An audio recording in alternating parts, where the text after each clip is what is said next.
हमारा भाईचारा जिंदाबाद जिंदाबाद जिंदाबाद 35-400 लेके रहेंगे।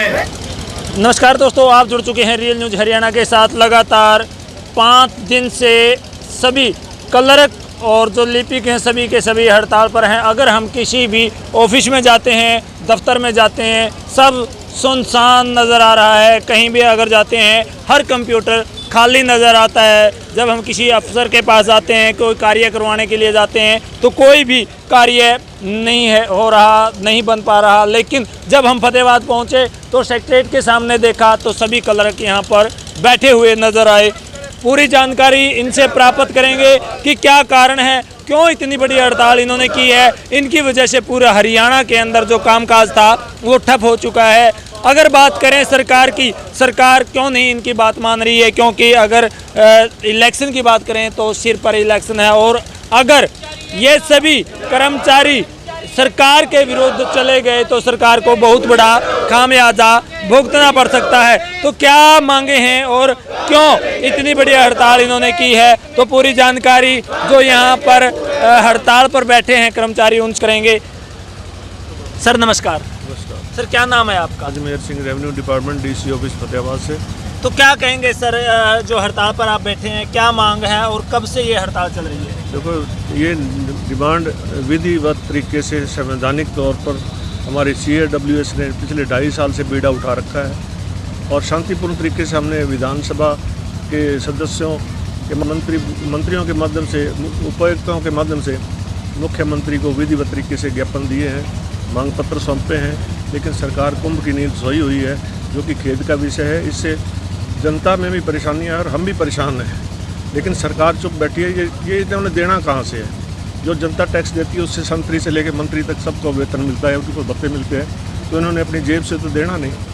तो ये जनता परेशान है और जनता के रेवेन्यू को देखते हुए और उनकी भावनाओं को समझते हुए सरकार जल्द से जल्द इसका कोई समाधान निकाले, ताकि जनता ना परेशान हो और हम भी ना परेशान हो।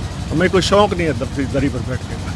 बिल्कुल, आप देख सकते हैं इन्होंने खुद भी बताया है कि इनकी हड़ताल की वजह से जनता परेशान है। कल हम हर ऑफिस के अंदर गए थे, वहाँ पर जो जनता थी, जो लोग थे कामकाज करवाने के लिए आ रहे थे, वो धक्के खाते हुए नज़र आ रहे थे। क्या कारण है, जनता परेशान है, आप हड़ताल पर हैं, क्या मांग है और क्यों ये हड़ताल की है? हमारी एक ही मांग है जी, जो हमें अब बेसिक वेतन मिल रहा है वो 19,900 है और उस वेतन को हम 35,400 करने की मांग कर रहे हैं। हम पूरे प्रूफ के साथ सरकार को पिछले 2.5 साल से CAWS clerical association welfare society, जो भारतीय मजदूर संघ से संबंधित है, उसके बैनर तले हमने पिछले 2.5 साल से सबसे पहले DCs को ज्ञापन दिया, जो एक संवैधानिक तरीका होता है किसी चीज़ को उठाने का। उसके बाद जो जनप्रतिनिधि है, MLA MPs, पक्ष विपक्ष, सभी को हमने ज्ञापन दिया, उन्होंने वो ज्ञापन आगे भेजे। इसी प्रकार उसके बाद जब हमारी मांग नहीं सुनी गई तो हमने MLA MPs के घर पे जाके रोष प्रदर्शन किया, फिर भी हमारी मांग को अनदेखा किया गया। फिर हमने राज्य स्तरीय रोष प्रदर्शन का कार्यक्रम 18 जून को करनाल में रखा गया था। उसमें हज़ारों की संख्या में वहाँ पे लिपिक साथी एकत्रित हुए थे और रोष प्रदर्शन करते हुए हम CM आवास पे गए थे। वहाँ पे जो वहाँ की मेयर मैडम है और उनके जो CM साहब के OSD है पाटला जी, वो वहाँ पे आए थे और उन्होंने हमें लिखित में आश्वासन दिया था कि हम CM साहब से आपकी मीटिंग सचिवालय में, हमने एक ही मांग रखी थी भी हमारी मीटिंग चीफ सेक्रेटरी महोदय फाइनेंस डिपार्टमेंट और मुख्यमंत्री महोदय के साथ सचिवालय में होनी चाहिए। उन्होंने लिखित में आश्वासन दिया था कि आपकी जो मांग है उसके लिए मीटिंग हम 4 जुलाई तक CM साहब से करवा देंगे। तो हमने यह निर्णय लिया था, वहाँ पे हमारे प्रधान जी ने घोषणा कर दी थी कि अगर अब 4 तारीख तक कोई मांग पे सकारात्मक हल होता है फिर तो ठीक है, अदरवाइज़ 5 तारीख से हम हड़ताल पे बैठ जाएंगे। तो 4 तारीख तक सरकार की तरफ से हमें कोई भी आश्वासन नहीं मिला, ना हमारे पास लिखित में बातचीत के लिए कोई पत्र आया, ना कुछ और। सरकार ने हमारी मांग पे सकारात्मक विचार किया तो हमें मजबूरन हड़ताल पे बैठना पड़ा है। हम नहीं चाहते भी कोई हमारी वजह से परेशान हो। हमें पता है जनता ऑफिस में आती है और जब उनको ऑफिस खाली मिलती है तो मायूस होकर लौटते हैं।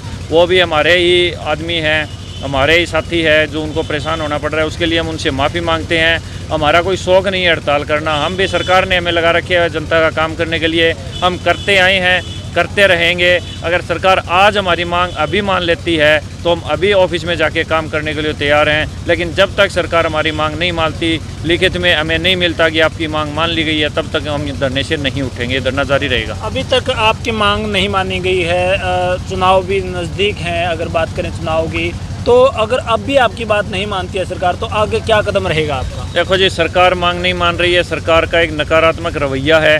सरकार मांग मान लेगी तो हम सरकार का काम करते हैं और इसी तरह करते रहेंगे। अगर मांग नहीं मानेगी तो हम राज्य कमेटी जो हमारे आगे जो निर्णय लेगी उसके हिसाब से हम आगे कार्रवाई जारी रखेंगे। चुनावों को लेकर क्या कहेंगे? चुनाव में किस प्रकार का रवैया रहेगा? चुनाव में जी जो राज्य कमेटी निर्णय लेगी ना, उसी के हिसाब से काम करेंगे हम। जो राज्य कमेटी, जो हमारे राज्य प्रधान है, जो राज्य कार्यकारिणी है, उनका जो फैसला होगा वो सर्वमान्य होगा और उसी हिसाब से हम आगे की चुनाव में जो रणनीति होगी वो करेंगे। जी सर, क्या कहना चाहते थे आप? कुछ बोल रहे थे, क्या कहेंगे? मैं कहता हूँ चुनावों के बारे में आप करें तो वोट की राजनीति भी करेंगे, क्यों नहीं करेंगे? हम इस देश के नागरिक हैं, हम वोट की राजनीति भी करेंगे। जो हमारी संवेदनाओं को समझेगा उसका हम पॉजिटिव रिस्पॉन्स भी देंगे, ऐसी बात नहीं है।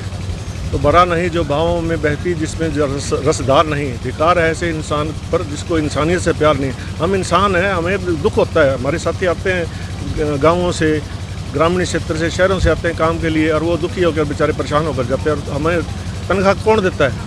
ये सरकार नहीं दे रही। हमें जो पब्लिक टैक्स देती है उससे तनख्वाह मिलती है। हमारी उनके प्रति जवाबदेही है, तो हमारे को बड़ा दुख होता है। तो आप देख सकते हैं काफ़ी रोष नज़र आ रहा है और ऐलान भी कर दिया है कि चुनाव के समय भी हम चुनाव के वोट की राजनीति करेंगे, वोट की चोट सरकार को देंगे। महिलाएं भी यहाँ पर मौजूद हैं, उनसे ही बात करेंगे। मैडम नमस्कार। नमस्ते। क्या नाम है आपका? नीलम, एजुकेशन डिपार्टमेंट से। तो क्या कहेंगे? आप भी धरने पर मौजूद हैं, क्या कहेंगे इसको लेकर? सर, हमें 35,400 चाहिए। सरकार हमें 35,400 चाहिए, उसी दिन हम अपने ऑफिस में पहुंच जाएंगे। आपने काम ऐलान में कर हमें दिया कोई दिक्कत नहीं है। हाँ जी, 35,400 ऐलान कर हाँ जी, दिया है। 35,400। जो जनता परेशान है सर, उसका क्या? सर, हम नहीं चाहते कि जनता परेशान हो। वो भी हमारे भाई बहन, हमारी फैमिली है, लेकिन हमारी भी मजबूरी है सर। हमारी फैमिली नहीं चलती, हमारा घर का गुजारा नहीं चलता 19,900 से। तो आगे क्या रणनीतियाँ रहेंगी? क्योंकि अभी तक आपने काफ़ी जो स्ट्रगल करते आ रहे हैं इसकी मांग को मनवाने के लिए, काफ़ी मेहनत कर रहे हैं, धरने प्रदर्शन भी किए हैं। आगे क्या रणनीति रहेगी? सर, हम सरकार को सरकार की भाषा में ही जवाब देंगे कि सरकार हमें 35,400 दे दे, हम धरना छोड़ के चले जाएंगे ऑफिस में। वरना ये धरना ऐसे ही जारी रहेगा।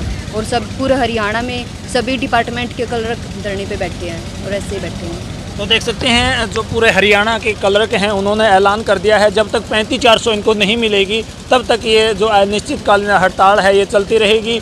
तो अपडेट हम आपको देते रहेंगे। आप बने रहें रियल न्यूज़ हरियाणा के साथ। नई वीडियो को देखने के लिए आप शेयर करें और जय हिंद, जय भारत।